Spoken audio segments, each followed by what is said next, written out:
China Decode. I'm Alice Han.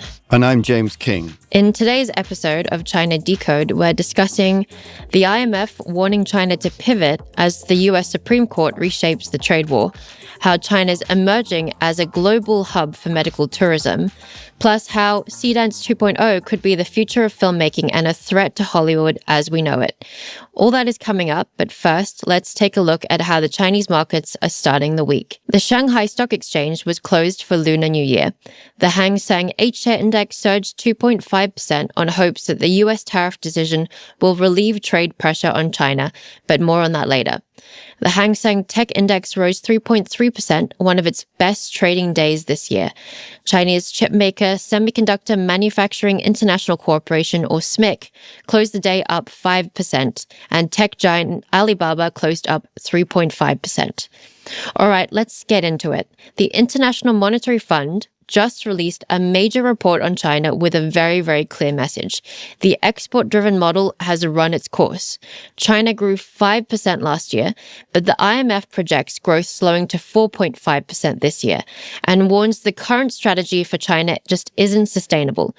Nearly a third of that growth came from net exports, and the yuan is estimated to be significantly undervalued.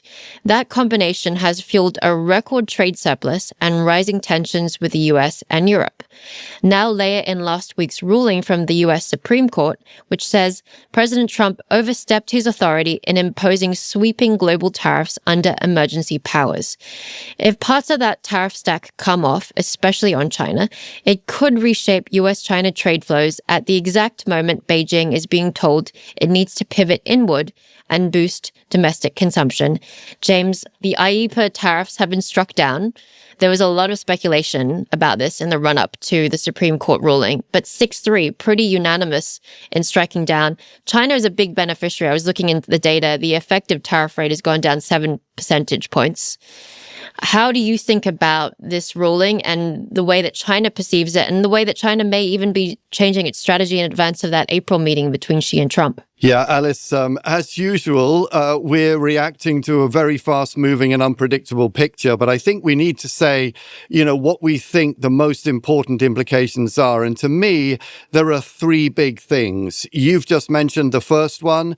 The overall impact of this is going to be that the tariffs on Chinese goods being exported to the US will decline by 7%. Now, 7% doesn't sound massive, but it certainly isn't negligible either, especially when you consider that total Chinese exports to the US last year was $525.6 billion US dollars. So 7% of that is a very big number. So that's the first thing. I think the first point is that US consumers are going to be able to buy Chinese stuff at an average of 7% cheaper than they used to. The second big thing is that this is likely to reduce the negotiating power of President Trump as he prepares to meet Xi Jinping in their summit at the end of this month and in early April.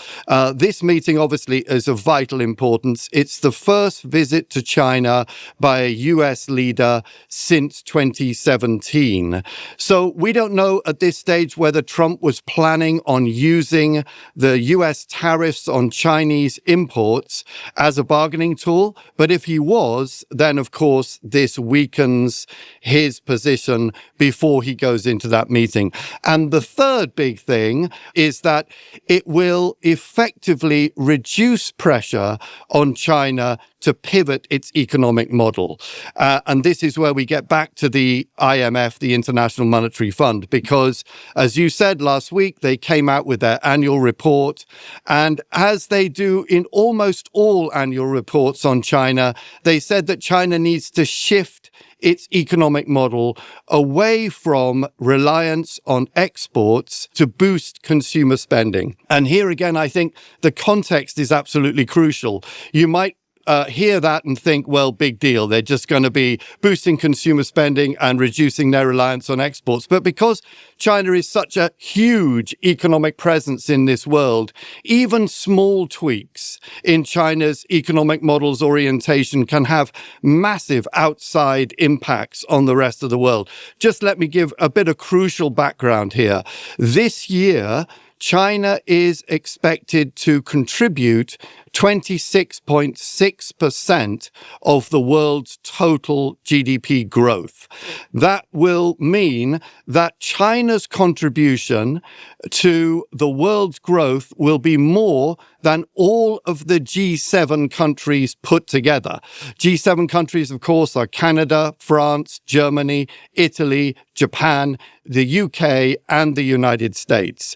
So this single country will supply more growth to the global economy than all of the G7 countries put together. And therefore, if China is tweaking its model to rely less on exports to the world and more on boosting consumer spending of Chinese citizens inside China, then that will have big implications for, well, companies that sell in China and also for all countries around the world that import Chinese stuff. Now, I'm really interested to get your take on this, Alice, but personally, I think this IMF report is simply wishful thinking. I do not think that China will change its economic model. I do not think that China will boost its consumer spending in any meaningful way. And I do not think that China will sort of will backpedal at all on its incredible trade export performance, which last year gave China a record trade surplus of about 1.2 trillion US dollars. So I think, yet again, the IMF is whistling in the wind, and this is not going to have any effect. It basically stands, I think, as a barometer of the West's impatience with China to change its model, but I don't think it's going to have much of an impact in convincing China to change its model. But I'd love to hear your take on that. Yeah, and by the way, just to give you a data point to completely vindicate what you just said, James, I looked at the January data for electric vehicles in China. We had 286,000 EVs that were exported from China in January. That's up 104% year on year. And now China represents, as of January this year, 49.6% share of total auto exports. And that's, again, up 13 percentage points year on year. BYD, which is the clear front runner, is exporting twice the amount of EVs that Tesla is at second place. That's just to give you a sense of what is actually happening on the ground. And to your point, James, even if the IMF and Beijing theoretically understand that China needs to rebalance, we have a lot of private companies on the ground that we're seeing in China that need to export because all they're seeing is domestic headwinds. So they are finding ways to export to APAC, export even to the US with subsidiaries that they've set up, or even to Europe where things, again, seem to be softening. So to your point, James, I don't think that any of the IMF's advice or recommendations for the Chinese government will really be adhered to, primarily because this is too big of a ship to really seriously steer in the opposite direction. And I think that when we get to the NPC, the National People's Congress, the Lianghui in early March, we'll probably see a government work report and a 5-year plan, the 15th 5-year plan, focus a lot on China being a high-tech manufacturing superpower. So, what Trump is doing marginally helps China because, to your point, James, it reduces the effective tariff rate on Chinese goods. And Trump so far is still in a dovish mode. He's more interested in his tariff war with the rest of the world. He's put on a 15% global tariff through Section 122, again, showing that even if IEEPA is struck down, he's got so many other tools. So I think that this trade war hasn't stopped. He's going to continue to use different instruments. But what is clear is that he wants to have a good photo op-ed moment with Xi Jinping in Beijing in China in early April. So he's going to do everything he can to reduce the tensions in that relationship, tariffs being one of them, because effectively the 10% fentanyl tariff has been struck down by the Supreme Court ruling. And then we'll have to see going into the meeting whether or not soybeans are on the table as well. But to your point, this is coming at a good time for China. Meanwhile, China is negotiating better deals on the trade front with Canada, with the UK, with Europe. Merz is actually going to be there in a few days. So we'll have to see what the German chancellor says from his high-level meetings, which is the first in many years from a German chancellor going to China. Yeah, I think so. And I was just doing a little bit of research, Alice, on whether or not, China could actually boost consumer spending. Obviously, the whole Fortune 500, the biggest companies in the West, they all want to sell into China. They're all dreaming of a market of over 1 billion consumers. So this is a big live topic. But it seems to me that the optimism, as I think we both agree, is being overblown. And from what I was able to ascertain, basically the problem is that property prices in China continue to fall, and also property transactions in China continue to fall. This year, property transactions, so property sales, are due to fall another 10 to 14% compared to last year. And the crucial way in which this connects with Chinese consumer spending is that, first of all, most Chinese people have put most of their money into property. So they feel rich or they feel poor depending on how much they perceive their flat or their apartment or their house to be worth. The second crucial aspect is that a lot of Chinese families, they borrow against the value of their house in order to spend on something like their kids' education or some other crucial service that they require. And so if the value of your house is falling, you can't borrow as much as you did previously, or you don't want to borrow as much as you did previously, and therefore you're much less likely to spend on things that you either want or you think you need, like education or healthcare or something like that. And though all of those things fall into the general category of Chinese consumer spending. So I think that until we see a rebound in China's property market, we are unlikely to see a rebound in China's consumer spending. And according to the best predictions out there, we're not likely to see the Chinese property market bottom out until about 2027 at the earliest, and unless you've heard something different. I mean, we ran regressions and did research on this. I would probably say 27 to 28. I think we're probably going to see prolonged contraction in the real estate sector. And I don't think, crucially, we're going to see a lot of policy support at this NPC meeting coming from the government, because frankly, they wanted this to change. They wanted this asset bubble to break. And they're more interested in boosting investment and growth elsewhere in the economy, namely the manufacturing sector, which leads back to the beginning of this discussion. But to your point, just so people get perspective, Chinese households used to have around 2020 to 2021, 70% of their wealth tied in real estate. It's now gone down to 60% just purely because people are buying less, but also prices have gone down. And for reference, only 5% is in equities and 25% is in savings deposits. If you look at America or many of the developed countries, that ratio is somewhat flipped, whether it's more equities and heavy as opposed to real estate. So this is a structurally sui generis phenomenon in China where household consumption is so heavily associated with real estate. High-speed rail and glittering skylines. Now some are raving about its hospitals. A viral video from a British patient who flew to Beijing for stomach pain and says she was tested, diagnosed, and treated for about $400 has sparked a bigger conversation. I landed in Beijing yesterday and I'm here. It's very blue. I saw the specialist this morning. She was very patient. She was really nice. She could not believe that I'd had symptoms for like 1 to 2 years. She could not believe that it had taken so long for anything to happen. Why are some foreigners finding faster, cheaper care in China than at home? And as we discussed in the previous segment, China is under pressure to rebalance its economy away from exports and towards domestic consumption, in particular, the services sector. Medical tourism is increasingly part of that shift. Last year, Chinese hospitals treated nearly 1.3 million foreign patients, a sharp post-pandemic jump.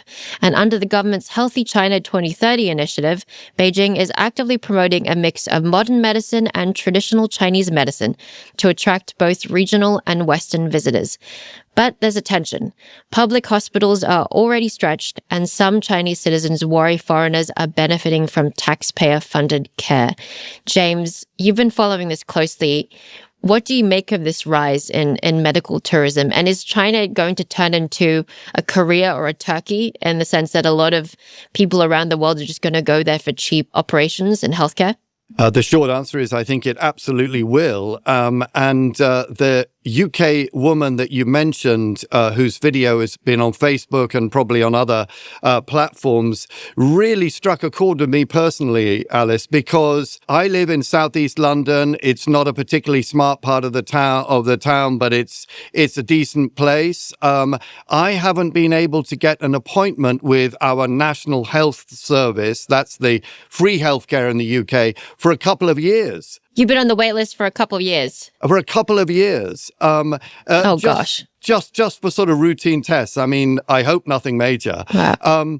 And so when I listened to the video from this UK woman that you mentioned, I was really struck. She's there in Beijing. She's on day one. And she said, the first thing she says to the video is, I couldn't get an appointment for over a year. So I flew out to China to see somebody, and I've been seen immediately. So when I heard that, I thought, well, maybe I need to go to China to see a doctor. The other thing is the costs that you mentioned are really very reasonable. I mean, you mentioned it was about $400. That's £298. But for that, she got an endoscopy, she got blood tests, she got an electrocardiogram, a biopsy, she got various drugs. Wow. She had consultations with the consultants at the hospital, and it all happened immediately. It was like she went in, the next day there were tests, the day after that it was tests, and she says, this is phenomenal. And I have to tell you, Alice, well, you're in the UK too. It's broken Britain. It is, I'm afraid. We have to be honest about this. It is phenomenal that you can get that type of healthcare in China that quickly at that sort of price. So I think in answer to your question, will this create a flood of foreigners from probably all over the West heading to China for medical treatments? I think the answer has to be yes. And we're already seeing it. Now, I would say, I think people all over the world are going to be looking at this. Just one extra little statistic here.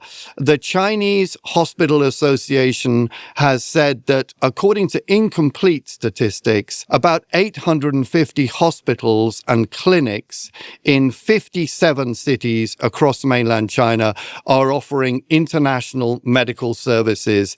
That was in 2024, so by now it could well be quite a bit more than that. But yeah, I mean, this is an incredible trend, don't you think, Alice? I have so many thoughts about this. Where do I start, James? I start with broken Britain. When I first moved here 2 years ago from the States, I thought, you can't get worse. I'm Australian. You can't get worse than American healthcare, but I actually found worse, which is British healthcare. What I've realized is that until you have an emergency or cancer, you basically don't get seen by a doctor. And I think that, James, a lot of your doctors in the UK have just moved to Australia where they get paid better they get more vitamin D and sunshine. But to your point, what's been interesting, a couple of threads that I want to pull on. So in China, there is a culture which I don't think is very familiar to a lot of Westerners. It's called 月子. So what 月子 means to do a 30 to 40 day confinement. It's a postnatal confinement after childbirth where they effectively, treat the pregnant woman like a princess in a spa. All her meals are made for her. She has to do particular exercises. She's not allowed to leave the house, hence it's confinement, because she could catch a cold or be exposed to bacteria. So she stays inside a hospital or a spa clinic, and she's given massages. The baby's taken care of. She's fed well.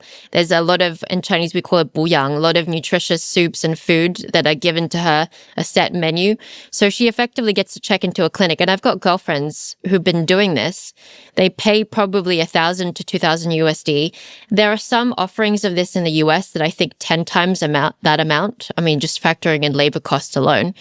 So I could foresee this being a big trend where not just Chinese or ethnically Chinese people go to mainland China, have a baby there, check into this postnatal clinic, and then get treated to great service. That could be something that I think could be very, very trendy, to your point. But if China can get the quality of service right, on top of much cheaper labor costs and medical services costs, I think it's a no-brainer that China becomes like a Turkey or a South Korea. And as I was doing research, what I found was interesting was that the Hainan Island is actually listed by the State Council of Beijing as a special medical zone. We all know about special economic zones like Shenzhen, for instance, but this is a special medical zone in Hainan. It's a first of its kind, and basically they allow international travelers, foreigners, to come in relatively easily and get cutting-edge, foreign-approved medical treatments and equipments and drugs, some of them in stem cell research and cochlear implants, to name a few. So this is an interesting direction for China, and it fits well with what we've discussed previously, James, how they're really building up tourism, they're really building up music tourism, now medical tourism. It's all part of an effort to get the services sector more booming, because, China traditionally does not have a strong services sector. I'm actually going to Hainan next month. I think it's visa-free, so you can go in there. Well, it certainly is for UK people. You can go in there without getting a visa. But the other thing is, just to add a note of caution, because my own experience of Chinese hospitals was not that great. I had a colleague, and we were on a business trip, a Chinese guy, and his lung collapsed while we were on a business trip, gosh. and I took him straight to hospital because it was an emergency. And when we got there, we were told that he could have the standard treatment, which meant that he'd have to wait a couple of days. That was clearly not going to be an option, given the fact that he was gasping for breath. Or he could have the express treatment, but that cost 10 times the amount. And it seemed to me clearly that there was corruption going on there, that they knew that we were in a desperate situation, and they could see that I was from a big foreign company, and they wanted the money. And of course, I paid up, because when your colleague is gasping for breath with a collapsed lung, you don't have an option. So I would just add that in there. Chinese hospitals are not paragons, put it that way. Yeah. Which province was this, James? It was in Beijing, actually. Yeah. It was in Beijing. What year was this? Oh, it would have been about 10 years ago now, so quite a while. So maybe things have changed somewhat, but I can't really believe that all practices like that will have changed. Yeah, I agree. I'm sure that there's a level of corruption. And, I've had personal experience with my grandparents who are still in Shanghai and elderly. They've had largely good healthcare, but I've also heard some horror stories from some of their friends anecdotally. So to your point, James, it's not all peaches and cream. And certainly I'm sure that there are tons of stories of things not working out as well. But I think more broadly at a macro level, this is an interesting trend that I could foresee coming up in the 5-year plan. We've already got the Healthy China 2030 initiative that's been launched in order to turn China into international medical tourism destination. So I just foresee a lot of top-down initiatives to try to make China a more attractive place for medical tourists. But so the market is expected apparently to grow from $1.2 billion in 2025 to $3.4 billion by 2035. Last year, Chinese hospitals received 1.3 million foreign tourists, and that was up about 75% from 2022, although arguably that would make sense given 2022 was the end of zero COVID in China. Okay, let's take one last quick break and stay with Dance 2.0, a powerful new AI video model from ByteDance, the company behind TikTok, is generating viral clips of Tom Cruise and Brad Pitt brawling on a rooftop and Donald Trump battling kung fu masters in a bamboo forest. None of it is real, yet millions are watching it as if it is. The tool can create hyper-realistic scenes in just minutes, thrilling some and alarming others. Paramount Pictures and the Walt Disney Company have sent cease and desist letters. SAG-AFTRA is pushing back, and critics warn it could turbocharge deepfakes and just completely upend Hollywood. Meanwhile, China's rapid AI push is fueling what some are calling a new tech space race with Washington. James, did you watch the video of Brad Pitt and Tom Cruise? I spent a big chunk of this afternoon just being absolutely amazed by this technology, playing around with Seedance 2.0. It is just mind-blowing. I mean, I think people who live in Silicon Valley and Hollywood and Los Angeles, San Francisco, all of those places, they know about this already. But I think a lot of the world has not yet really cottoned on to how good this technology has become. And, Seedance 2.0 is one of the leaders, but there are others as well. Google DeepMind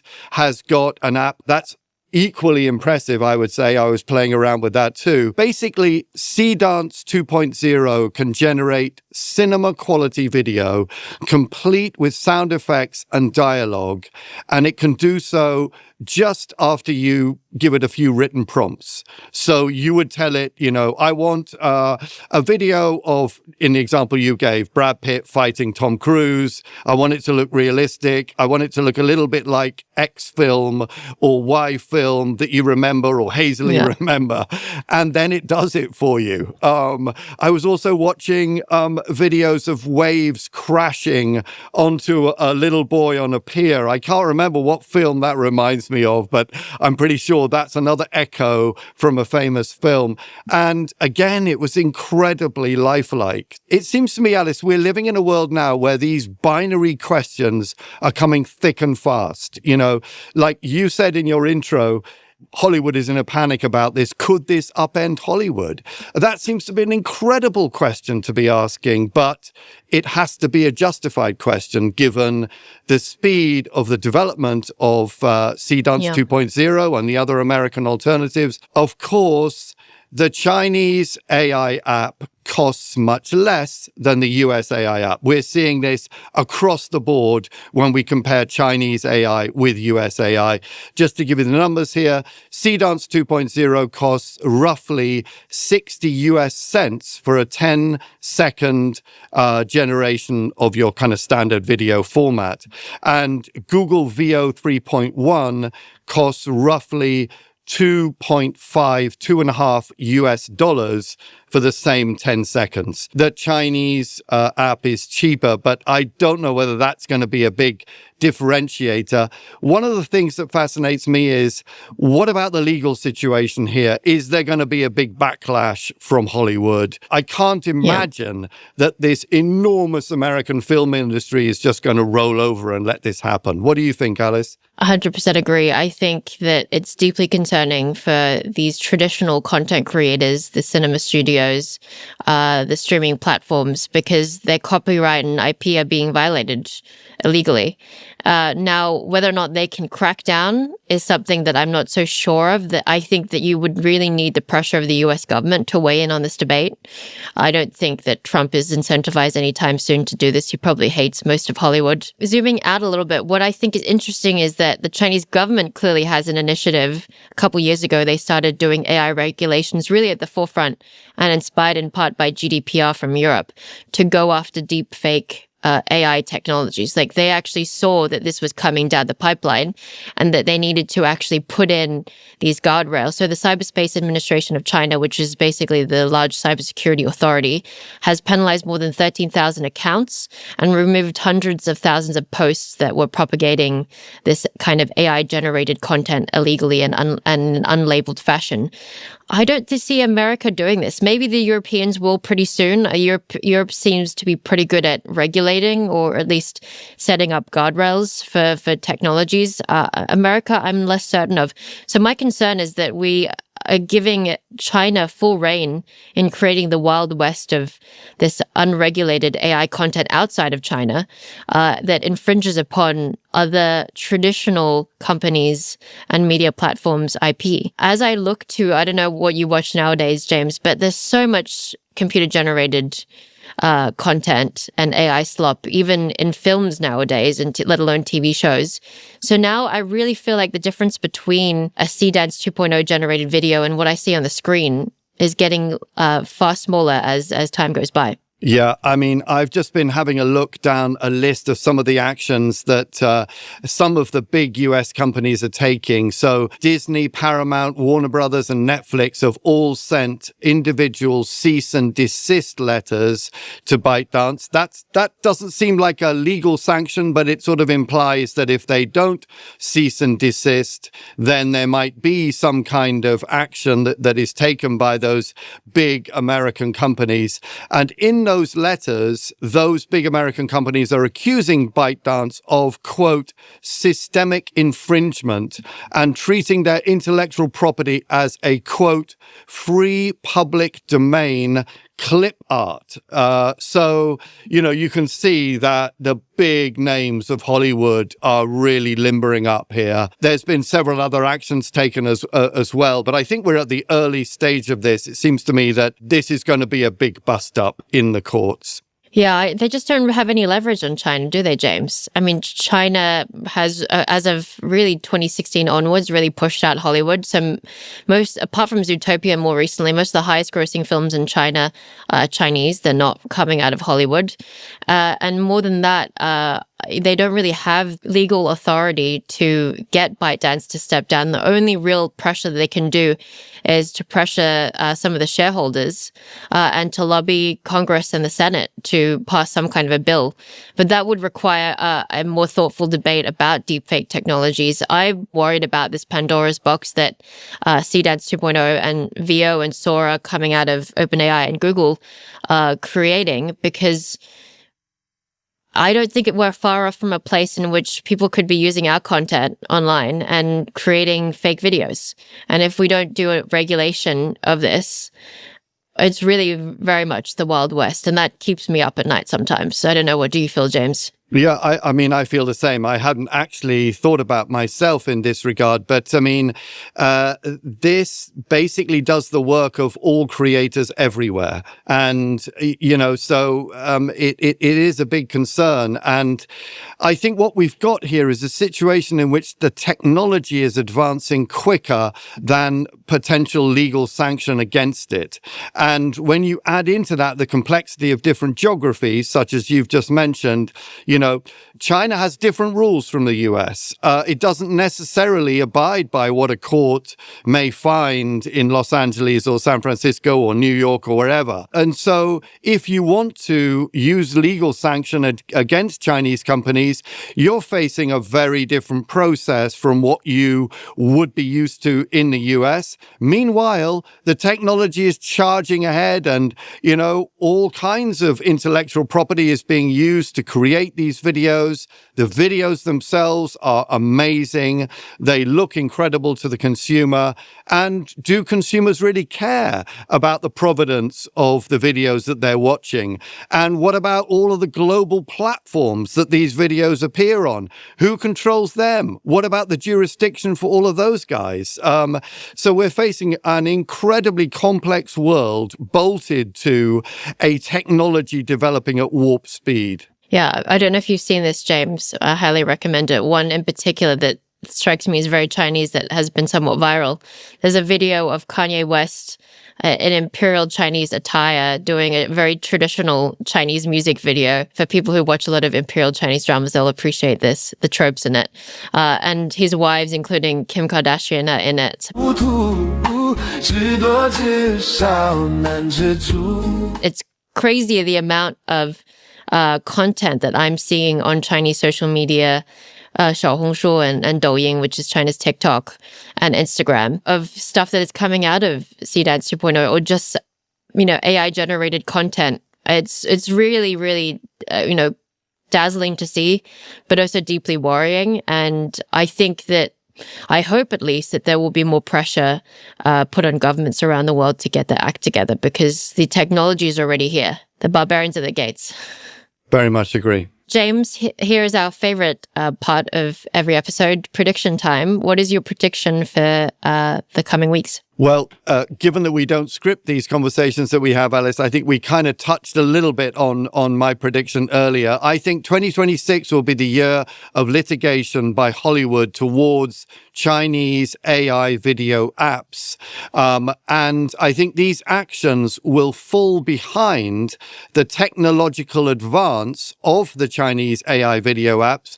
That means the lawsuits will pile up while the apps march ahead, and the film industry will be thoroughly disrupted in its wake.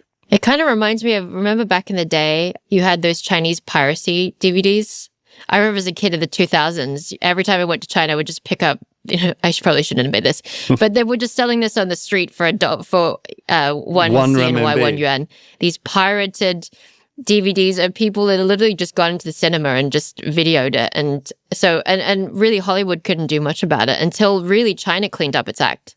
The government started cracking down on piracy, if you recall. So like when I think about the future pathway, I mean, I agree with you, James. I think the only way out of this is if there's a government related set of regulations to really clamp down.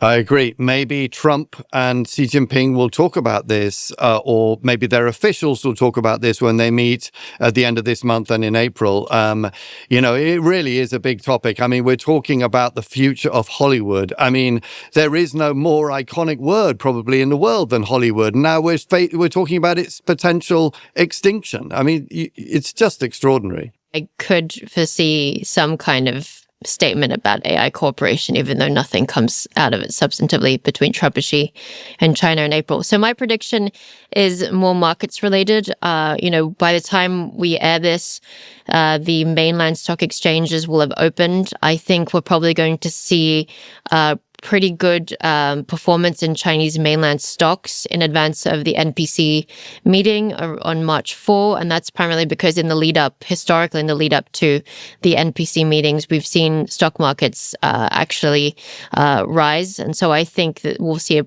similar momentum happening in advance of that NPC meeting, with a lot of market anticipation about some of the announcements related to hardware, especially semiconductors, some of the upstream and downstream providers to the semiconductor industry, as well as AI. All right, that's all for this. Hands over her eyes. She's got her hands over her eyes. At least it's clever. How are you, Ed? I'm doing very well. Back in New York. Good to be here. Oh, you did make it home. I made it home. The blizzard was a real problem. So Ed is like an amateur traveler, like a little snowstorm, and he's stuck in London for 3 days. He's like, oh no, I missed a flight. I have to be here until the winter solstice and go on the Queen Mary. You're so amateur. I also left a sweater on the plane, so I'm now having to deal with that. So you are right. I am an amateur. I'm sorry. Okay. Dude, do you realize how much shit... The fact you even brought that up. I know. I should just go get myself a new one, right? But it's my favorite sweater. I looked online, tried to find it, couldn't find it in the right color. And so, yeah, I put the complaint in. For a sweater? I've lost computers and passports and Panerai watches on planes. And this is what you do? Oh, I need a new computer, Panerai, or passport. You're never getting it back. Well, how do you think these flight attendants look so good when they're not working?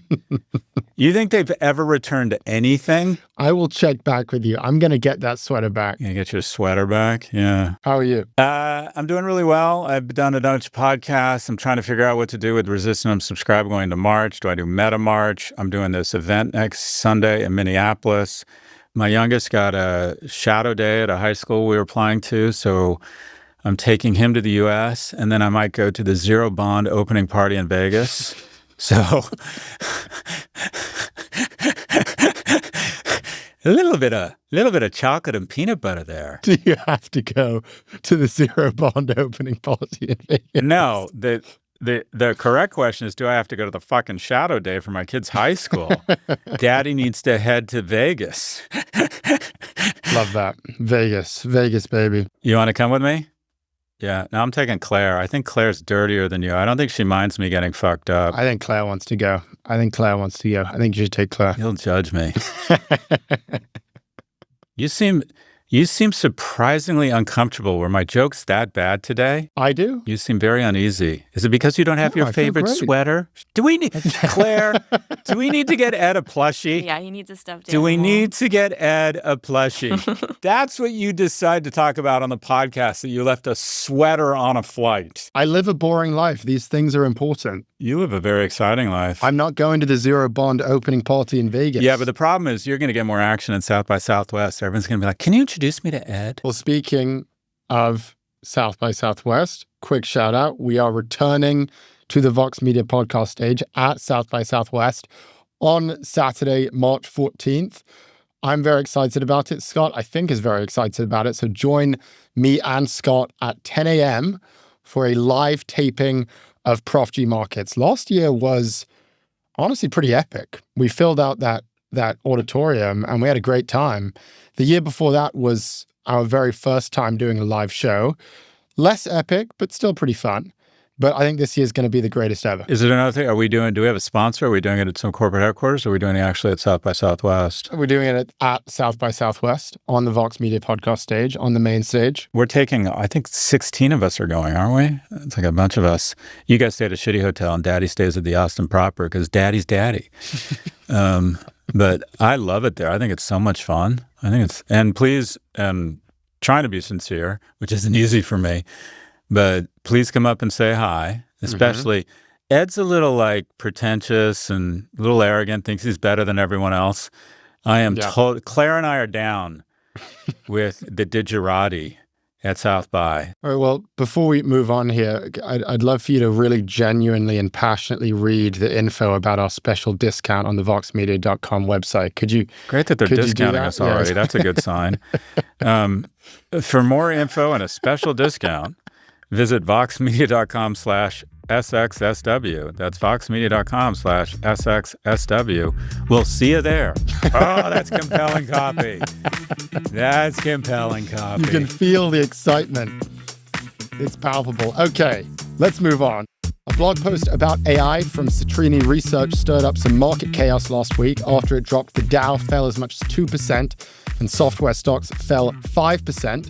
We've seen markets react to AI commentary before, but this time there was a twist. This piece wasn't really an analysis. This piece was actually fiction. Titled The 2028 Global Intelligence Crisis, the blog imagines a scenario where AI drives unemployment to 10%, where consumer spending collapses, where markets plunge, and the entire economy is fundamentally reshaped. So, Scott, we discussed this a little bit with Josh Brown during the week last week. He had some interesting thoughts. We also got a lot of feedback from our audience.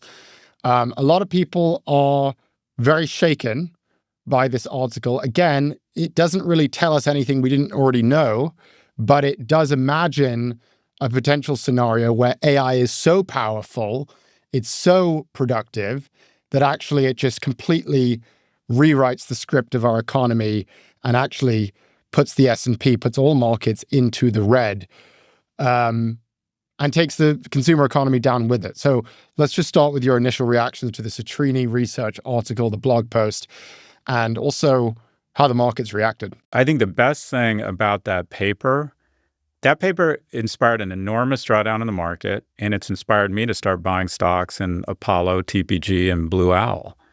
Because, I mean, just to summarize, and I bet everybody's already heard this, but the basic notion is that, okay, these white-collar work gets kicked in the nuts, right? And that unemployment basically doubles. And then because of all these big spenders who have good jobs get fired, they cut their consumer spending, and consumer companies are forced to look for places to save money to maintain their EBITDA margins. They turn to AI, and it just kind of inspires this and so on in this downward loop. That's not an original concept.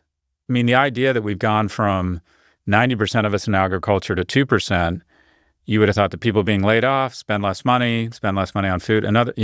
Technically, it's not a new concept.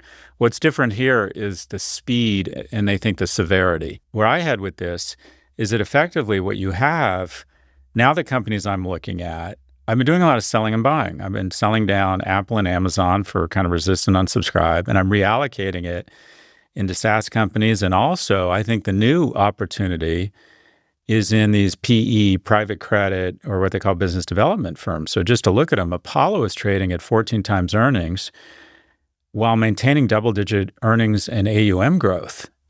And that's how they make money, is they deploy AUM and they collect 2 and 20 on it. So it's trading below market multiple of the S&P despite higher growth. TPG is trading at about a third below kind of fair value estimates relative to its peers. It's got incredible fundraising and it's expanding its fee earnings.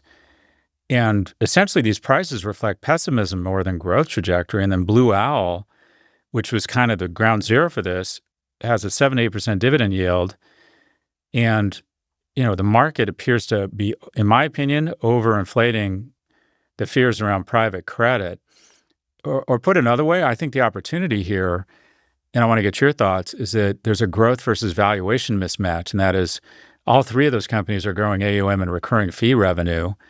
And sector multiples compress due to kind of private credit or liquidity fears. So I would argue, kind of to summarize, compressed multiples plus durable fee growth plus strong fundraising all adds up to what I think is undervalued stocks relative to the broader market. All those companies you mentioned, they got really hit hard after this article came out. Some other names that have gotten really hit hard, again, because of this AI narrative: Visa, MasterCard, American Express, DoorDash, a lot of the big software names. And you ask yourself, like, okay, what do all of these companies, what do all of these stocks have in common? If you look at their fundamental businesses, they do not have a lot in common. They're very different businesses pursuing very, very different objectives. The thing that all of those companies have in common is they were all mentioned by name in the blog post, which tells you that these drawdowns have absolutely nothing to do with fundamentals, nothing to do with what we're actually seeing with their businesses on the ground, nothing to do with their earnings. It's all about the vibes. It's all about the fact that they were included in the big bucket of stocks that this guy who wrote this interesting and, as we've discussed, very well-written article that was really creative and really fun to read. I think that's an important underlooked aspect of this.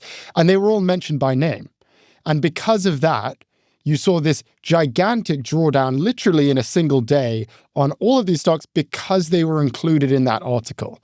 And that is like the most obvious, perfect example of narrative running away from fundamentals, narrative becoming untied and untethered from the numbers. And so I think you're right with your instincts to just go in and be like, okay, I'm probably going to have to buy these things. Because it is such a clear indication of such a level of panic and confusion in the markets. I mean, imagine you are an asset manager and you've been invested in, let's say, DoorDash for a number of years, and you've done like pretty well if you were an early investor. And imagine this article comes out because your friend's friend sent it to you over DM on Twitter, and you read it and you see the name DoorDash, and the guy who wrote the article says that DoorDash is going to be the poster child of the AI apocalypse. And then you see people retweeting it and people commenting about it. And then you start to look at the markets. Maybe you see a little bit of a drawdown beginning to occur. And then suddenly you say, oh my gosh, all bets are off. I'm panic selling right now. That is such a crazy thing to do. And what I would love to know is, like, who is actually selling right now? I mean, we could talk about the macro themes in this blog post. I think there's a lot in there that is very interesting and that we should take seriously. But the selling pressure that we're seeing after these blog posts come out, we saw the same thing with the other blog the other week. Something big is happening. Another dude writing a think piece. It's a creative writing project, not telling us anything new, telling us all the same things that we already know, but reframing it in a creative and slightly doomerish way. And then suddenly we're deciding to just re-rate everything based on that interesting and creative think piece. I mean, it really doesn't make a lot of sense. So I think that your instincts are correct on that. On the blog itself, I mean, some of its conclusions I think are fair and worthy of discussion.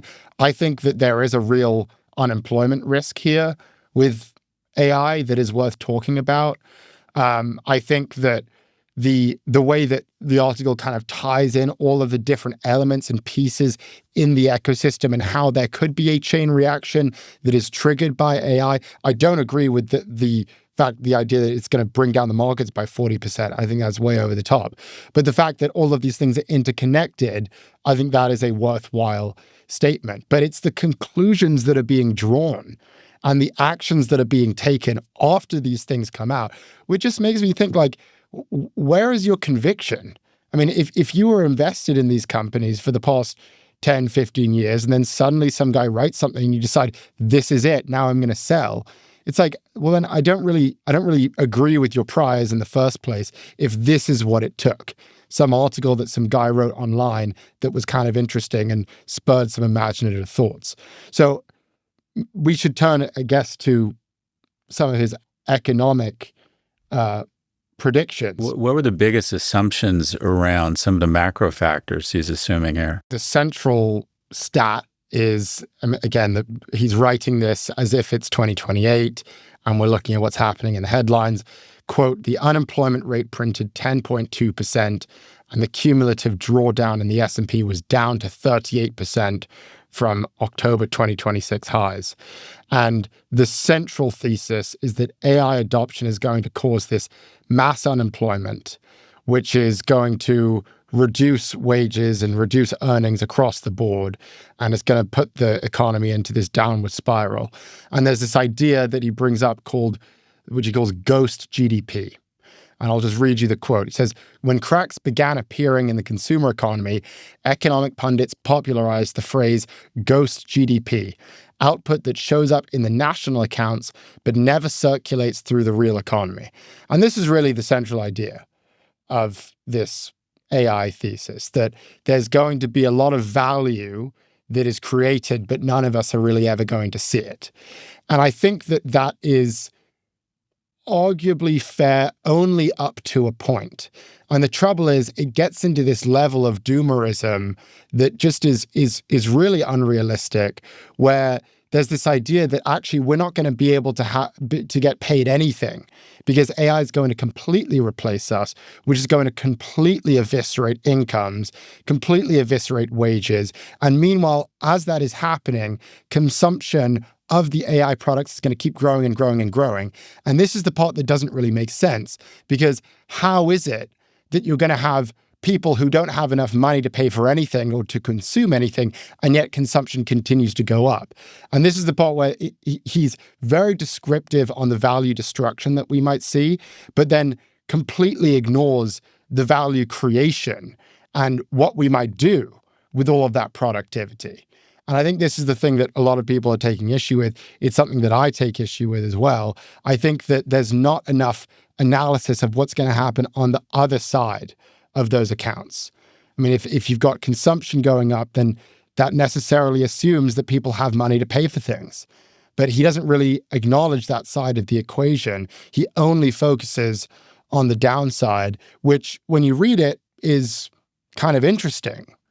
But when you start to logically think it through, it doesn't really make much sense.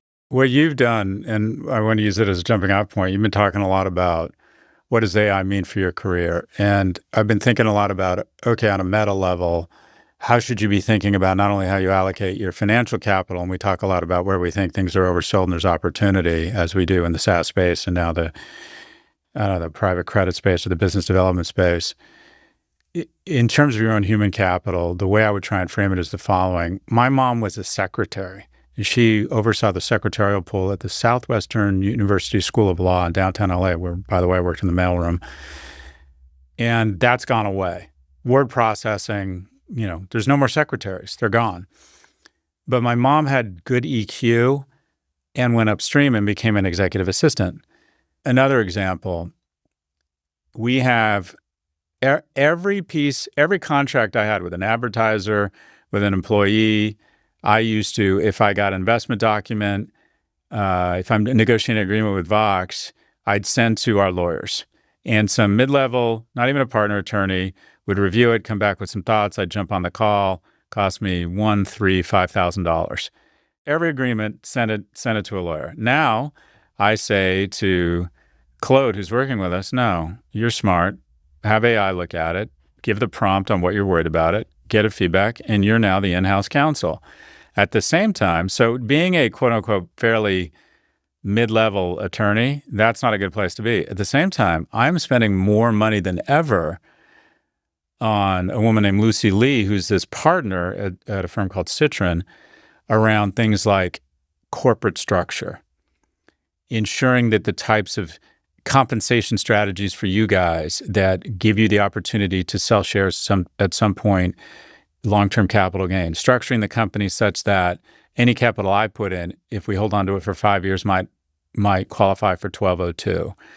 I am spending probably more on legal this year, but it's moving upstream from reviewing simple advertising agreements to, okay, corporate structure and tax efficiency, which is Latin for tax avoidance. So the question everyone should be asking in their job is, of all the things I do here, what is most complicated? And generally, most of them come down to, a lot of them come down to sort of EQ or complexity. What do I do that's hard or complex? What involves relationships? And will I have an opportunity to move upstream or downstream? Because a lot of that stuff will be taken out. I think this is a really important point. You mentioned you're pulling back on a certain type of legal service, and you're spending a lot less money on that because you've got this AI tool that is helpful and you've hired someone who's going to consolidate that work. But then you're spending more on the corporate restructuring over here. And that is a dynamic that I think a lot of people are not really recognizing, which is, sure, some money might move out of this ecosystem, but then where is it going to go? That's the question that people aren't really asking enough, and that the Citrini research article actually refuses to acknowledge at all. They spend a lot of time saying, here's where the money's going to move away from. It's going to pull out of here and here and here and here and here. And then, I don't know. And they just offer no other alternatives.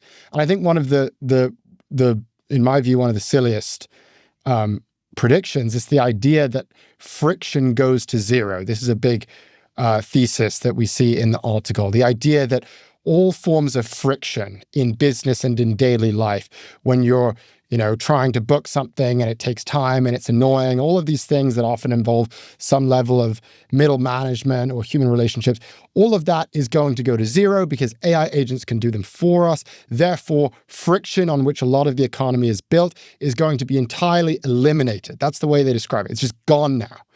That, again, is the wrong characterization, because what's happening, it's not that the friction is suddenly eliminated, is that we now have a technology and a set of companies that are just handling the friction better than the old companies, which is the same thing we always see with technology. If you look at, Visa, which was brought up in the article, or MasterCard, someone might make the argument that when they came up with the credit card, they eliminated the friction of paying with a check or paying with cash, and so therefore friction is gone.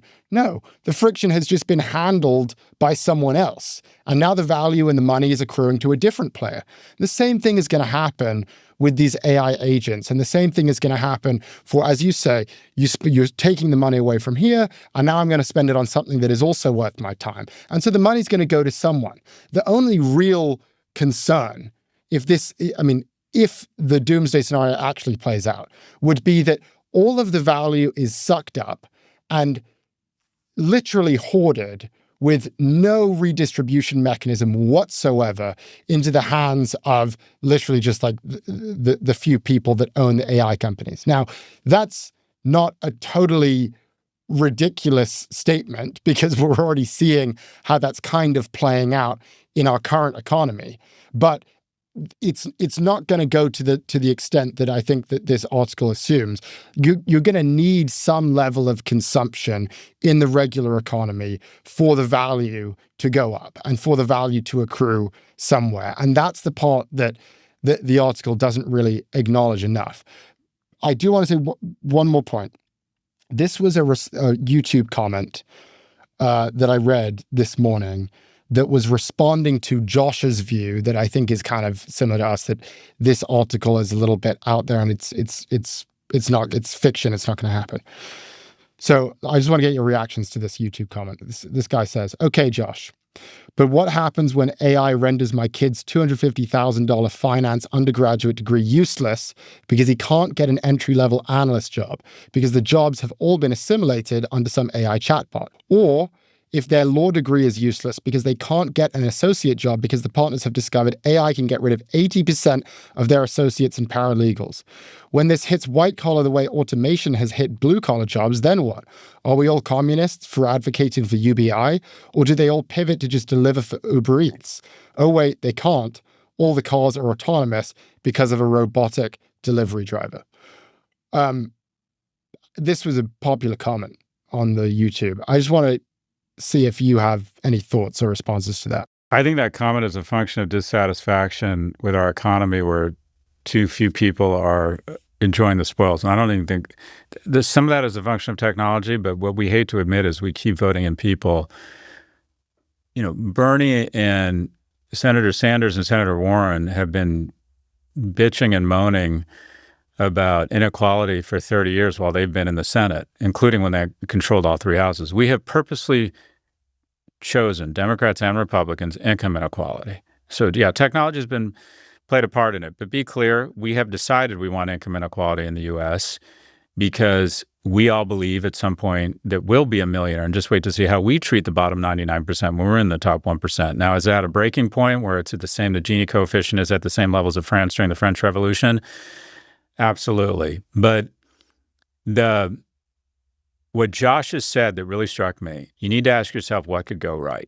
I love that. So what does your kid do? First off, in terms of this narrative that your college degree isn't worth, that's effectively what he's saying is that the college degree at Stern or at UVA is not worth $300,000 to $500,000. Okay, I get it in theory, but guess what? Applications hit record highs this year to law school. If there's a place you would think people would not be applying to school or would have no pricing power, you would think it'd be law schools. No evidence of that. People are still doubling down on law school. I would argue that probably it's because EQ and being a well-rounded person better immunizes you against whatever change comes down from this technology or others than anything else you can do.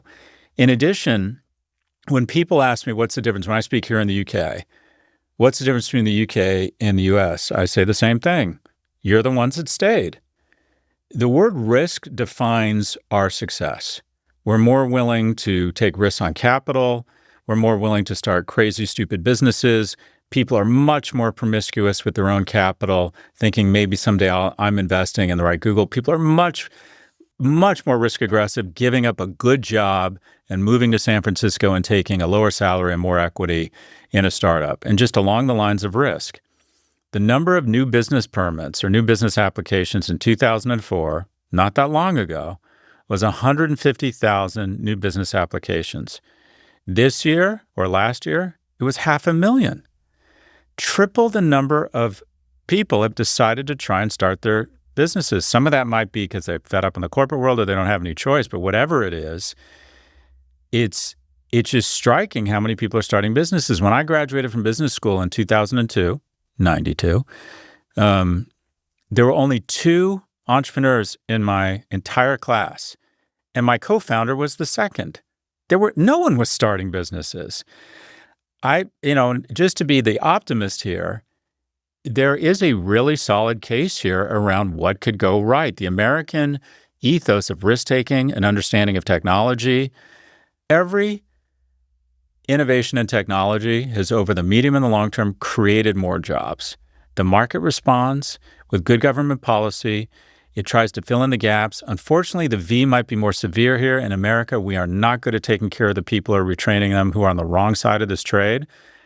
But not to sound too much like a Pollyanna here, I think it's a pretty interesting time to be coming out of college and looking at different opportunities.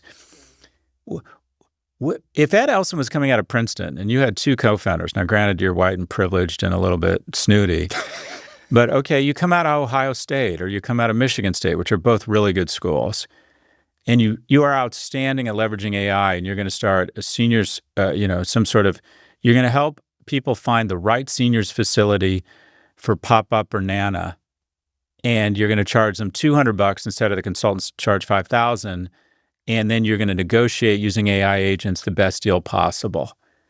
I think that's a really cool little bit. I just made that up in, 30 seconds. I think it's a really cool little business, and people are going to fill all sorts of niches and be able to find capital and not, and do really cool, interesting businesses. If I was coming out of school right now, I'd be saying I'd want to learn AI and I'd want to understand healthcare, and I'd want to cut a swath through the middle of those two things. Anyways, long-winded way of saying, I think it's important to ask what could go right. I think the thing that a lot of people are feeling right now is there's this incredible cognitive dissonance, because the argument for what could go right, as you say, is actually very, very strong. And we've heard it from you, we've heard it from me, and we've heard it from many others. At the same time, the argument for what could go wrong is also quite strong, because this technology is incredibly powerful and we don't know what's going to happen. We are at such a time of incredible uncertainty that having a position on either side, both of them are very reasonable. And that's why I think a lot of people would maybe listen to us right now and say, oh, they're talking out of both sides of their mouth. It's like, yeah, because there are different futures here. And there are different probabilities to those different futures. And that's what we're trying to parse out right now. What is the probability of it going right? What's the probability of it going wrong? They're both decent probabilities. Now, a framework that I would add on to this, I think, going forward, I think it is the investor's job to ask what could go right.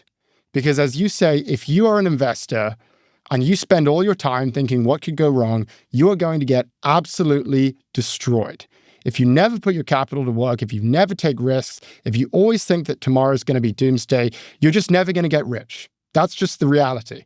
So that's why we're asking this question. This is an investing show. This is a markets show. If you want a chance of getting rich, sorry, you must ask yourself what could go right. You have no other choice. If you want to just sit and stay, never increase your income, never increase your assets, then okay, go for it and just always ask what could go wrong. Having said that, I also think that it is the government's job to ask what could go wrong. It's the regulator's job to be asking that question. What could AI do to job displacement? How many jobs could it theoretically get rid of? If that happens, what is going to be our response to that? How do we regulate this technology such that we don't walk into an economic disaster? And the thing that I am noticing right now is that the investors right now seem to be obsessed with the question of what could go wrong, which is a bad idea, and the government seems to be obsessed with the question of what could go right. The government seems to think everything's going to be fine, don't worry about it, hands off, everything's going to be great. We're not even going to include any policies. In fact, we're going to create policies that make sure that no one else creates any policies. And that is a very, very stupid idea, because we should be asking that question. It is a legitimate possibility. We should be thinking about things like UBI. We should be thinking about a worker reinvestment fund. We should be thinking about what would happen if the unemployment rate actually was 10%. Not if you're an investor. I don't think that's a very wise move to assume that. But if you're in government, if you're a regulator, I think these are good things to assume. You should be erring on the side of caution. And what we're seeing in government is not that at all. The fact that we're talking about this convinces me this is not going to happen as it's played out, because it's the shit you're not expecting that gets you. Very few people other than a really intelligent CIA analyst was thinking, oh, a bunch of young men from Saudi Arabia are going to hijack planes and slam them into buildings. That just wasn't something we were worried about. That took down the economy for a brief time. The subprime crisis, Michael Burry saw it, but not many people saw that, including the smartest financial people in the world were layering on layering, and all their risk models did not turn this up. We did not see a virus shutting down the economy and taking GDP down 31%. It's the shit you're not worried about. Do you remember, you're too young to remember this. We spent a year masturbating over Greek sovereign bonds. We were convinced that Greece was going to take down the EU and the global economy. 2% of the GDP of Europe, and we sat here obsessing over it. There's a phenomena when you worry about something a lot, it doesn't happen because you start to prepare for it. So I just don't think, by virtue of the fact that we've done so much catastrophizing around this, we don't worry about it. The thing that is actually a bigger issue in the markets right now is the following. AI and the CapEx and the incredible opportunity of AI and the excitement around these things, which I think is probably overhyped as well to the upside, has created real economic growth, CapEx, and buoyed the market, right? but a sclerotic industrial policy that makes Europe look more competitive and more decisive, where we have an administration saying, Anthropic, you got to do what we want. Even though you're a private company, you've got to do what we want. We're not putting in place laws around guardrails around how companies should behave. We're just going to do one-offs based on this guy's blood sugar level. The administration is going to get to decide who gets to acquire whom. And, we're taking a stake in one chip company and not others. We know how to run a steel company. When the deepest pools of capital become more shallow because foreign investors don't know who the fuck they're waking up to next because there's different laws that might be imposed on them. What has happened? In the last 12 months, despite the massive investment and success of these tech companies, the American market has underperformed every major market. Why? Because the dollar's gotten much weaker because people have less faith in the full credit and faith of the United States government, our ability to pay back its debts because of fiscal irresponsibility. And the entire world is rerouting their supply chain around us, including the capital they invest in these companies. And one of the reasons that people were willing to invest so much capital in the U.S. is because there was a rule of fair play. And we have lost that. And people are rotating out of U.S. stocks.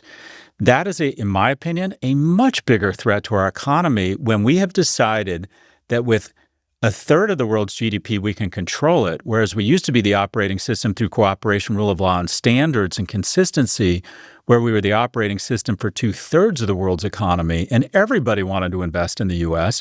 Do you think big Canadian pension funds are thinking, how do we invest more in the U.S. right now? Fuck you. I'll invest in Alibaba, or I'll invest in Mistral, or whatever it is, or Solonis in Germany. They're like, we need to diversify away from this asshole.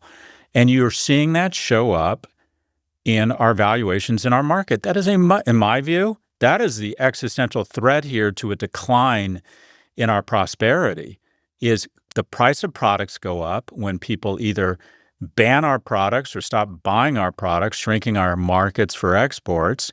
They impose reciprocal tariffs. Human capital stops coming here, which reduces the quality of our teams.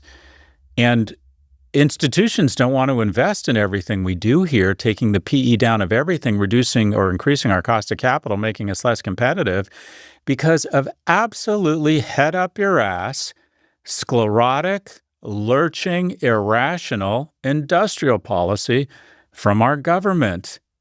In my opinion, it's not to healthcare and voter fraud, but not everyone feels so positive about it. So let's move past the rhetoric and let's dig into the numbers. We're going to take a look at the data on inflation, on markets, on GDP and employment, and we are going to reach a consensus on the real state of the union. So, Scott, I think maybe we should just start with some of the untruths that we witnessed in this State of the Union, just so that we're all on the same page here about how America is doing and what's true and what isn't. So I think the first big lie that we need to just dispel immediately is that we secured $18 trillion of foreign investment in 12 months. I have no idea where Trump has gotten this number from. That is literally more than half of our current GDP.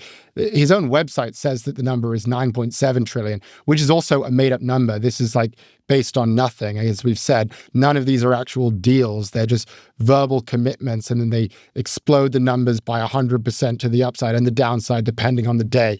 I mean, that number is totally bogus. So that's the first thing. The other thing he said is that foreign countries are paying the tariffs. Not true. Multiple studies have been done. 90 to 96% of the tariff burden is falling on U.S. firms and U.S. customers. He said that prices are plummeting downward. Not true. Prices have risen nearly 3%. Inflation is going up. Gas is below $2.30 in most states, $1.99 in some. Also not true. No state had an average below $2.37, and only 2 states averaged below $2.50. Those were sort of the big lies. So now that we agree, hopefully, that those are not true, let's start with your reactions to the State of the Union. I thought it was mostly a nothing burger. I thought if I try to cleanse my biases, I thought he came across as robust. He didn't say a lot. I didn't think it was that. I mean, it felt like not much to me. I was waiting for some sort of announcement. There was no real new policies. He teased tax cuts. We didn't see that. It was 75 minutes. There was 20 standing ovations. There was 80 applause breaks. I feel like I feel like Congress burns more calories clapping than actually legislating. Totally agree. And okay, so unemployment, to be fair, unemployment is pretty low. Inflation is down from its peak, but it's still above where it was when Biden left office. GDP growth is positive, but it's especially concentrated around a small number of companies. He's sort of asking everyone to stare at AI and big company CapEx and then take off your glasses when you're looking at your grocery receipts, right? So I don't know. I felt like it was a masterclass in cherry picking. I have trouble getting through the whole thing. So I actually thought the Democratic response from Abigail Spanberger, is that her name? I thought that was really strong. I actually have an idea there that I want to pitch you, but like the data was sort of real. The spin was much realer. And again, I just don't think we're dealing with the real issues here, and that is the deficit. I think at some point we're getting an adult in the room that says, okay, folks, Democrats, we're going to have to cut spending. Republicans, we're going to have to raise taxes. Let's get to it. Who are the adults in this room? Is anyone actually ready to address these? Oh, and we need 1 billion doses of GLP-1 drugs to try and bring the average cost of healthcare from $13,000 per person down by $400 a year for the next 10 years and address the deficit, because all roads lead to entitlements, which lead to healthcare. Anyway, I feel like I would love to just write this speech and just look at all of them and say, okay, who's ready? Is there anyone in the middle here ready to actually address these issues? So, I have trouble watching it at this point. I just think it's so insane. And at one point, I think he said that we brought in $18 trillion in investment. I mean, where the fuck is he even getting these numbers? It's like, so it felt like it's an earnings call, whereas investors are the Republicans, and there's no SEC.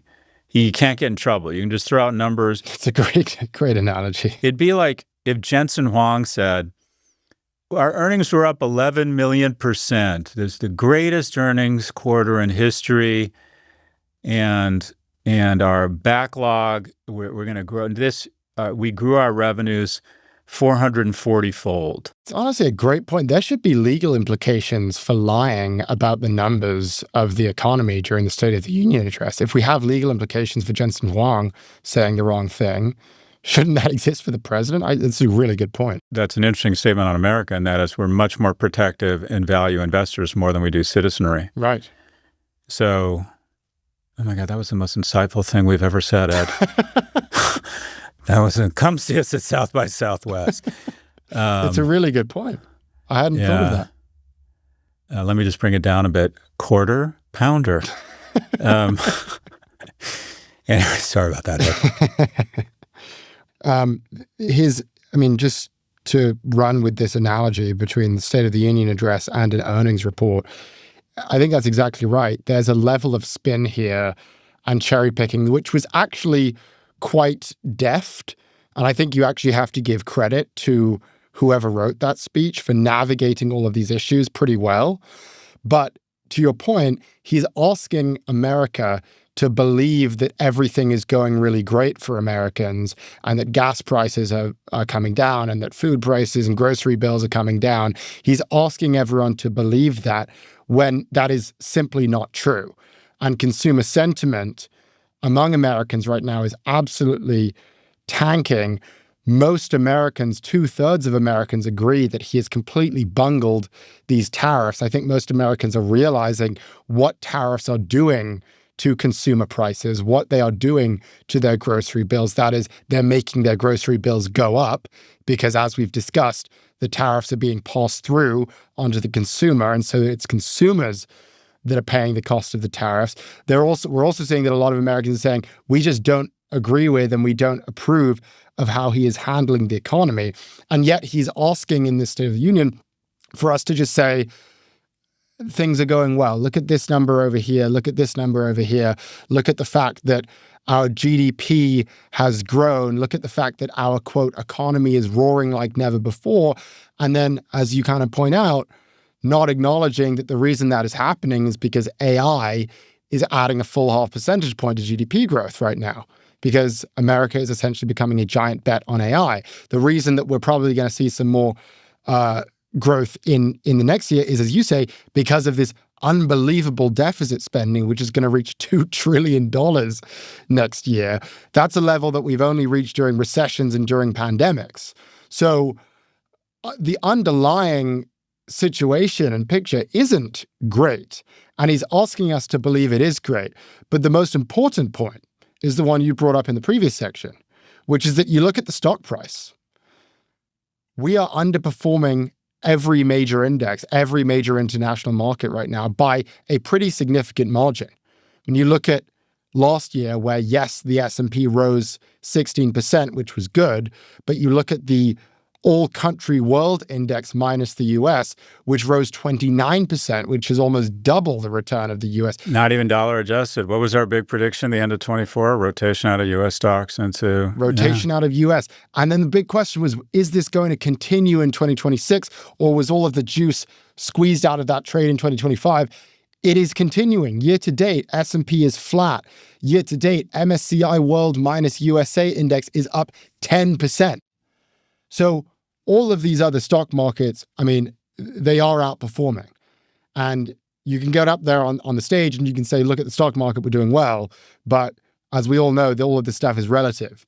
When you compare us to the rest of the world, we're actually not doing so well, which is surprising because you would think that if we own all of the AI companies, which we do, why aren't things going well? And I think it's to your point, the capital flows are adjusting, people are rotating out, people are looking for an excuse to sell these companies and to get into something else. And that's a real problem for him and for Americans. But again, it doesn't matter how great the barbecue is if it's raining outside. Like the atmospherics and the context matter.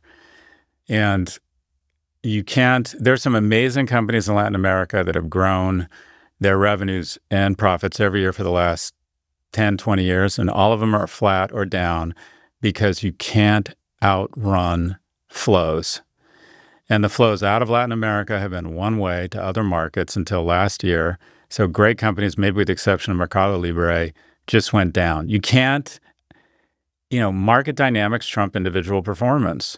And what we're seeing now, because again, of a lack of faith in our current administration and industrial policy, and a degradation of the rule of law, I think you're seeing flows out. And with respect to the State of the Union, I loved what, I think it was with Jonathan Haidt, I forget who said this about Mark Zuckerberg and Meta. They would say, all right, what's happening with teen depression? And they would cite a bunch of false data or lies, or it was clear that they were hiding data, their own data, about how much mental impact, anguish it was creating on young people, especially girls. And this one person said something that really struck me. Maybe it was Frances Haugen, and that is, when all the mistakes are in your favor, they're not mistakes, they're lies. And I constantly use that quote when I check out of hotels. I never check my bill, but whenever I do, I find mistakes. The mistakes are never in my favor. It's always, oh, wait, didn't you check in a day? No, I didn't check in. I checked on Wednesday. I checked in on Thursday. Oh, it says here you had, 6 ginger ales. No, I didn't touch them. There's never a mistake where they forget to charge you. And I always say this. I'm like, when all the mistakes are in your favor, they're not mistakes, they're lies. And every single mistake in his State of the Union, the lying has gotten so out of control that it's been normalized, that it's been, okay, we've just given up on fact-checking. And the North Korean or the Soviet Politburo or Duma here will just stand. The thing that it reminded me of is in North Korea and in Iraq under Hussein, when they'd have these meetings or State of the Unions, you got the very real sense that if they were not seen jumping up and applauding, there was a chance they might be strapped to a cannon and executed the next day. And that's not much of an exaggeration. That's how it felt. It's like, okay, I don't care if you're Republican or not. You're smart people. You can do math. They didn't bring $18 trillion back to the U.S. in new investment.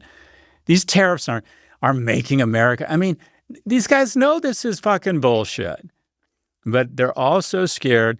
I just can't figure out what is so amazing about being an elected leader, because I do think he has the power to primary people, but is it just that awesome to be in Congress? Like, what is so incredible about being in Congress that you're willing just to prostrate yourself like this? But yeah, it was a series of meetings, and it was my ideas the following. Did you see the Democratic response from Abigail Spanberger? I didn't. Okay, so Abigail Spanberger, 46, former, I believe she was either in the NSA or the CIA, just a former intelligence officer, just such an incredibly impressive person, exactly who you want in government. And she's the 75th governor of Virginia. She did the response.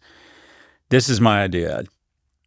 I called a Democratic senator who's running for president, so he has to take my calls because he thinks I'm going to give him a lot of money. But I'll text him and say, I have an idea. And he's like, oh, name drop him and ruin his campaign. He calls me right away. These poor guys, they have to listen to me. It is awful. Anyways, so I'm like, I got an idea for the next. So 30 years ago, the halftime show was irrelevant. Everyone took a break. No one cared. No one really cared about Michael Jackson or whoever. Well, I remember my favorite was they had a Disney halftime show once where all your favorite Disney characters. And now the halftime show is more important than the game. I would make a real effort over the next 2 years to make the Democratic response more important than the Republican response. I'd rent an amazing venue. I would hire Jay-Z's Rock Nation, give him a huge budget, 10,000 rabid, hot, young Democrats, have fucking amazing music lead up to it. Her speech was so awesome, and I'd have lights and sex, because the moment it comes after the majesty and the sex appeal of the rotunda, it just feels flat. Sex it up, make it super cool, super overproduced, and turn it into the halftime show that's more important. Because the contrast, if you read her speech, it was outstanding. It was fact-checked. It was really solid. She went right for the jugular, and everything she said was on point. They did her a disservice by not wrapping it. It was all chip, no salsa, all substance. Actually attractive. The transaction will still need regulatory approval, but for now, Paramount has come out on top on the news. Warner Brothers stock fell 3%, Paramount climbed 7%, and Netflix popped 10%. Scott, Paramount, David Ellison, the son of Larry Ellison, they are the winners, or it appears they're going to be the winners, pending regulatory approval. Initial reactions to Paramount beating Netflix? Well, it depends what you mean by winners. So let's talk about winners and losers here. And the top of the list in terms of winners is Warner Brothers Discovery shareholders. And that is David Zaslav. I think he was a pretty, mediocre operator. He's an outstanding investment banker. I mean, they literally got, if either the Ellisons or Sarandos ever thought you're going to bid more than $25 a share for this, 6 months ago, they would have said, no fucking way, that company's not worth it. This is a company that's gone from a low of $7 a share to 31 with no change. Arguably, the business has gotten worse over that period. So he put on a master class, and his bankers, in how to get testosterone involved and competitive dynamics, and literally every possible cent on the table has gone to Warner Brothers Discovery shareholders. So they're the biggest winners. A close second in terms of winners is Netflix shareholders. Because what this shows, or Ted Sarandos specifically, what this shows is Ted is a disciplined operator. He can put out a press release saying, we have an obligation to shareholders. At some point, no deal makes sense. He was able to show he could do a deal. He handled it well. I think he acquitted himself well. And they're doing what good operators do, and that is they walk away when it no longer, every deal makes sense at some price, and no deal makes any sense at a certain price. So him walking away from from this deal, they save, I think the total consideration was approximately $120 billion. And then, and we predicted this, the stock is up 10%, Netflix on the news. So with a $350 billion valuation, they got $36 billion for walking away and increased market cap. They're going to get another $2.5 billion in cash for the breakup fee. So if you look at the total consideration of say $120 billion plus the kind of $40 billion free gift with purchase in terms of stock appreciation and the breakup fee, Netflix got $160 billion technically for not doing this deal. And I mean, we're getting to the point where Netflix could take the money that they're registering from not buying Warner Brothers and the increase in their stock price, and now they're in striking distance of potentially buying Disney. Disney's got about a $200 billion market cap. So, for close second in terms of winners, Ted Sarandos and Netflix from showing discipline and walking from a deal that made no sense. In addition, if I were them and I were more Machiavellian, I would start firing up my lobbyists and start questioning this deal, lawsuits everywhere. And I would try and, if not scuttle this deal, but delay it. And it's going to put most of Hollywood into a sense of stasis. And that is, I have a deal at Netflix. During this period, it was sort of, I don't want to say on hold, but there was a lot of insecurity around what they were going to do. Supposedly CBS and Paramount are in a bit of like flux right now for a lot of different reasons. So the insecurity here is going to be pretty dramatic. Meanwhile, Ted Sarandos can say to his creative team, just for shits and giggles, what could we do? What else could we do with $120 billion? Could we own sports? Could we become the biggest sports network in history and go out and buy a bunch of rights, Olympics, NFL? Could we decide that we're going to be the most dominant streaming media platform in all of Southeast Asia, Latin America, and Africa over the next decade? I mean, they've got a lot of firepower now that they weren't going to shoot at this. So Netflix, the second biggest winner here. Let's talk about, and then I think you'd have to say Paramount, because this was an existential must-do for Paramount. If Paramount hadn't gotten this deal and gotten some scale, they would have been in the company that overpaid for a subscale Paramount. So their only way out here is scale. Now, can they ever show